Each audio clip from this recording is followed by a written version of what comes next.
Hi friends, ಎಲ್ಲರಿಗೂ ನಮಸ್ಕಾರ. ಕವಿತಾ ಪಾಕಶಾಲೆಗೆ ನಿಮ್ಮೆಲ್ಲರಿಗೂ ಸುಸ್ವಾಗತ. ಇವತ್ತಿನ ರೆಸಿಪಿ ಬಂದು ಕಡಲೆಪುರಿ, ಸಪ್ಪೆಪುರಿಯಿಂದ ಒಂದು ಒಗ್ಗರಣೆ ಮಾಡ್ಕೊಳ್ಳೋಣ. ಬನ್ನಿ, ಅದಕ್ಕೆ ಏನೇನು ಬೇಕು ನೋಡೋಣ. ನೋಡಿ, ಸುಮಾರು ಒಂದು 300 ಗ್ರಾಮ್ ಕಡಲೆಪುರಿ. ನಾನು ನೋಡಿ ಶೇಂಗಾ, ಕಡಲೆ ಎರಡೂ ಡೀಪ್ ಫ್ರೈ ಮಾಡಿ ಇಟ್ಕೊಂಡಿದ್ದೀನಿ. ಎರಡೆರಡು ಒಣಮೆಣ್ಸಿನ್ಕಾಯಿ. ಇಲ್ಲಿ ನೋಡಿ ಸ್ಪೈಸಸ್ ಎಲ್ಲ ಇದೆ. ಸಕ್ಕರೆ, ಸಾಸಿವೆ, ಅರಿಶಿನ, ಅಚ್ಕಾರದ ಪುಡಿ, ಇಂಗು ಎಲ್ಲ ಇದೆ ಫ್ರೆಂಡ್. ಜೀರಿಗೆ ಪುಡಿ, ಧನಿಯಾ ಪುಡಿ ಎಲ್ಲ ಇದೆ. ಒಂದು ತಟ್ಟೆಲೆಲ್ಲ ಇಟ್ಕೊಂಡಿದ್ದೀನಿ. ಎಣ್ಣೆ ಕಾದಿದೆ.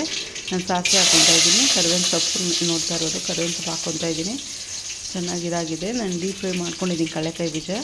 ತುಂಬ ಚೆನ್ನಾಗಿರುತ್ತೆ ಫ್ರೆಂಡ್ಸ್. ಈ ಥರ ಮಾಡೋದ್ರಿಂದ ಹುಡುಗರು ತಿಂತಾರೆ ಇಷ್ಟಪಟ್ಟು. ಸಪ್ಪೆ ಪುರಿನ ಈ ಥರ ಒಗ್ಗರಣೆ ಮಾಡಿಕೊಟ್ಟಿದ್ದೆ. ನಾನು ಇಲ್ಲೆಲ್ಲ ಹಾಕ್ತಾಯಿದ್ದೀನಿ ಮಸಾಲೆ, ನೀವು ನೋಡ್ತಾ ಇರ್ಬೋದು. ಅಚ್ಕಾರದ ಪುಡಿ, ಇಂಗು, ರುಚಿಗೆ ತಕ್ಕಷ್ಟು ಉಪ್ಪು, ಸ್ವಲ್ಪ ಅರಿಶಿನ, ಸ್ವಲ್ಪ ಜೀರಾ ಪೌಡ್ರ್ ರುಚಿಗೆ ಹಾಕ್ಬಿಟ್ಟು ಚೆನ್ನಾಗಿ ಮಿಕ್ಸ್ ಮಾಡೋಣ ಫ್ರೆಂಡ್ಸ್. ಮಿಕ್ಸ್ ಮಾಡಿ ತಿನ್ನೋದ್ರಿಂದ ಹುಡುಗರು ತುಂಬ ಇಷ್ಟಪಟ್ಟು ತಿಂತಾರೆ. ಚೆನ್ನಾಗಿತ್ತು. ನೀವು ಒಮ್ಮೆ ಟ್ರೈ ಮಾಡಿ ಇದನ್ನು ನಿಮ್ಮ ಮನೇಲಿ. ಈ ವಿಡಿಯೋ ಇಷ್ಟ ಆದರೆ ಲೈಕು ಶೇರು ಮಾಡಿ. ನೋಡಿ, ಕಡಲೆಕಾಯಿ ಬೀಜ, ಹುರ್ಗಡ್ಲೆ ಎರಡೂ ಡೀಪ್ ಫ್ರೈ ಮಾಡ್ಕೊಂಡಿದ್ದೀನಿ ನಾನು ಎಣ್ಣೆಗೆ. ತುಂಬ ರುಚಿಯಾಗಿ ಬಂದಿತ್ತು. ಒಂದು ಟ್ರೈ ಮಾಡಿ ಫ್ರೆಂಡ್. ಈ ವಿಡಿಯೋ ಇಷ್ಟ ಆದಲ್ಲಿ ಲೈಕ್ ಮಾಡಿ. ಮತ್ತೊಂದು ವಿಡಿಯೋದಲ್ಲಿ ಮತ್ತೆ ಸಿಗೋಣ. Bye friends.